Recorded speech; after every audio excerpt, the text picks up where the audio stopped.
you think that growing up, your childhood has been viewed differently as the years have gone by? Do you think your resentment has increased, so maybe you viewed things from your childhood differently? I think if anything, my resentment's probably just faded away. I can recall things, and it's like I'm just back there. It's not how I felt at that moment. It's not an emotional thing. It's a completely logical flashback of, it was this date, it was this time, I was standing in this place, this is what happened. It's not, oh, I felt, there's no feeling. It's just very, This is how it is. This is what happened. yes. Do you think that if you maybe talked to your mom and laid out how you felt, what you remembered, and told her directly, that's not what happened while you were raising me, that's not what happened on this day, this time, that's not what happened, you need to let go of your opinion on it and realize that how I feel is how I feel, do you think that that would make her come to... I don't know, because I almost feel like she feels like she's being attacked, or She's very defensive. it makes her defensive, even if I'm not trying to attack her and just say this is how it was. It's still putting her down because it's Not a good situation. it's not a good situation, and it entirely involves her. Right. It's not her and someone else. I mean, It all falls back on it your all mom. falls back on her. So I mean, I guess I could see where anytime this conversation comes up, her guard goes up, because she's like, oh, here we go again. Everything I've ever done wrong is being thrown in my face. Right. I get that. Has she ever asked for your forgiveness?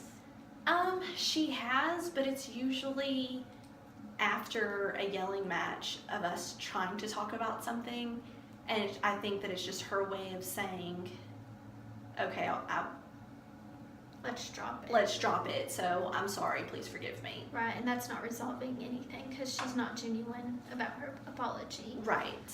Do you think if you told her that you needed that from her, that that would be a way for you to move on and cope with the issues? I don't think that me saying I want a genuine apology, it's like me saying I want you to give me a sincere gift. Right.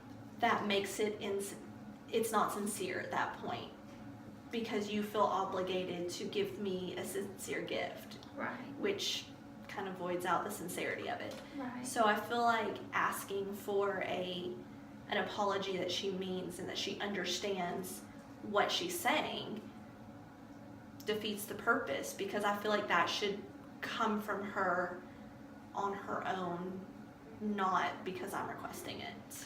Do you think that she doesn't really understand, though, what you need from her? Do you think that she's just at a point where I don't do that anymore, I'm not acting on the things the way that I did when you were younger, and she just doesn't know what to do to mend y'all's relationship?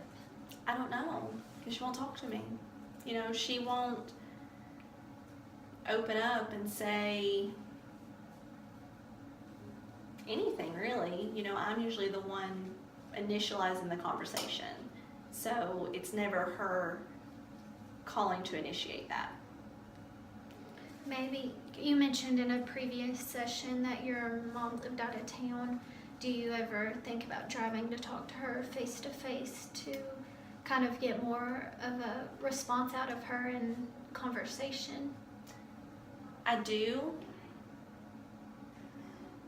but again, I don't know how well it would fix it, because again, it's me reaching out to her Right. and not her reaching out to me, which I feel like should be the case. She's the mom. Yeah. I shouldn't be taking the mother role and reaching out to her. Right. Which you've done for years. Right. So, have you talked to any other people in your family about it? Are they having the same issues with your mother?